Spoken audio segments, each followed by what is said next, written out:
chick here, and today, because it's my YouTube anniversary, I thought I would check out my very first video that I uploaded as the Whippy Chick.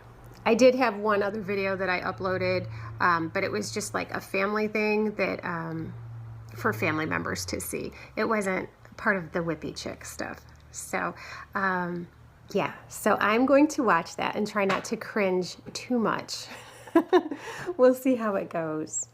It was a trip to Michael's. That was the first video. All right, here goes. Clicking play. Actually, I better make sure the volume's up.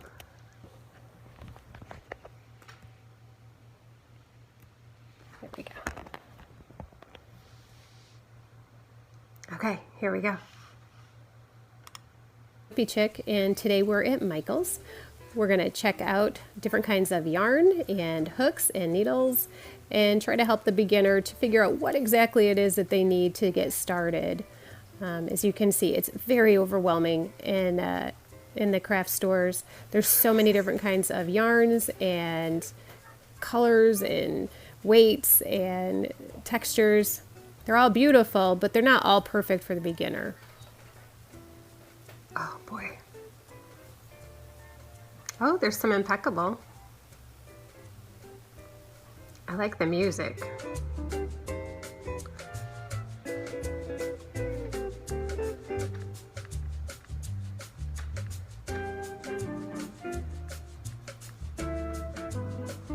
I loved that yarn, that Red Heart Soft. I made at least 2 Afghans with that.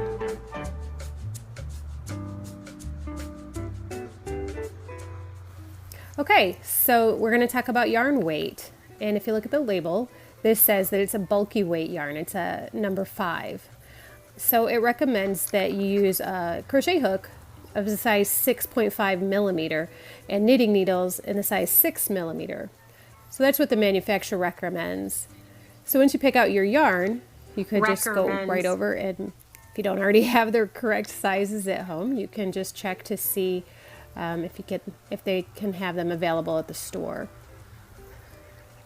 There's, as you can see, there's a huge assortment of materials and sizes. So very overwhelming. But you're just going to look for those 2 sizes depending on whether you're looking for knitting or crocheting.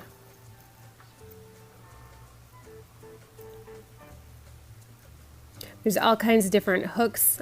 These ones are ergonomic, so they say they're more comfortable for some people. I prefer the metal hooks like you see here. Pretty inexpensive, really. These are all sets of needles and hooks. This set actually has lots of different sizes. It's a good set. But if you're just starting out and you've got one ball of yarn, then you're just going to pick out one size hook. They're about $2, so pretty inexpensive.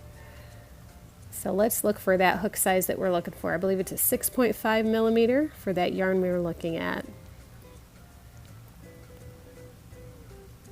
There we go. Oh, I was fine. This is another thing that I saw at Michael's. Doing. It's a description of all the different yarn sizes, weights, and what they're used for.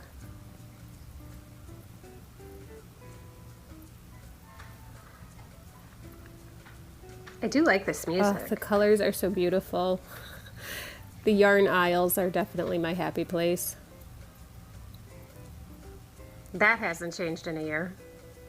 These are my favorite. I love to make socks, but sock yarn is definitely not for the beginner. It's very, very, very fine, so you're using teeny tiny needles, which could be very, very frustrating for the beginner. I do love them though. It's so much fun to make them once you get comfortable with those knitting needle sizes.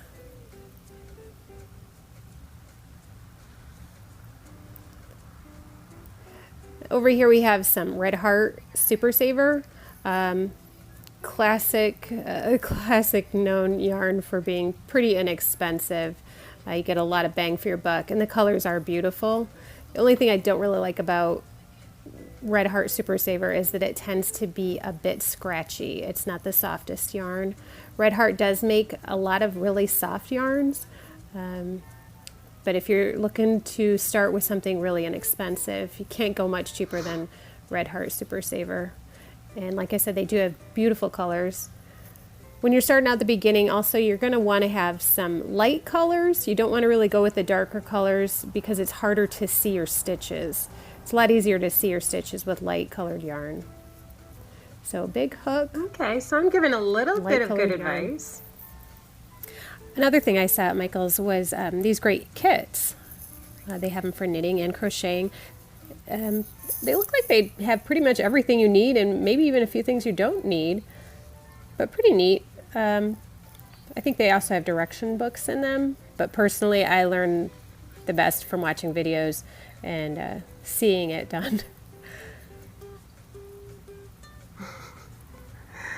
Got a lot of close-ups. These needles on the are a good prices. idea too to weave in your ends. Those are stitch markers. Probably won't be using them right off from the beginning, but eventually.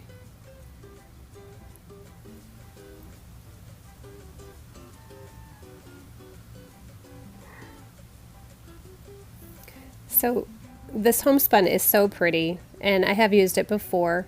It's another yarn that I wouldn't necessarily recommend for the beginner just because it tends to be a loose weave and it splits on your hook a lot until you're used to using different kinds of yarn. It would just be very frustrating as a beginner. This is before I learned how much people really don't I hope like you found this homespun. helpful. If you have, please like and subscribe and comment and do all that stuff that people do on YouTube. I hope to make some more videos soon, hopefully some tutorials and looking at some whips.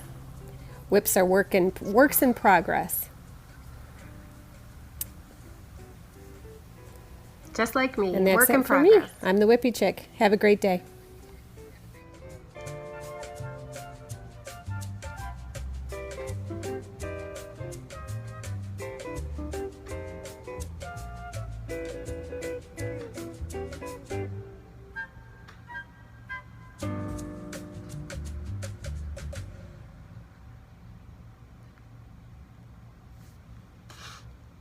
Aw, that was a trip down memory lane. That was fun. I gave some pretty good advice, right? I think I did.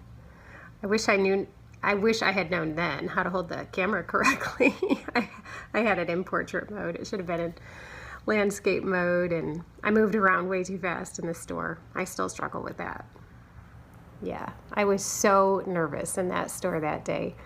And I was afraid that people would see me and wonder what I was doing, and so I didn't say a word and I didn't show my face at all because I was just a big chicken. So anyway, that's my trip down memory lane for my 1-year anniversary of being on YouTube. I have a long, long way to go, but I think I've come a long way too. So yeah, it was kind of fun. Thank you for joining me, and if you want to watch some old cringe-worthy videos, they're out there on YouTube. Okay, everybody have a great, great day, and I will see you on Thursday. Bye-bye.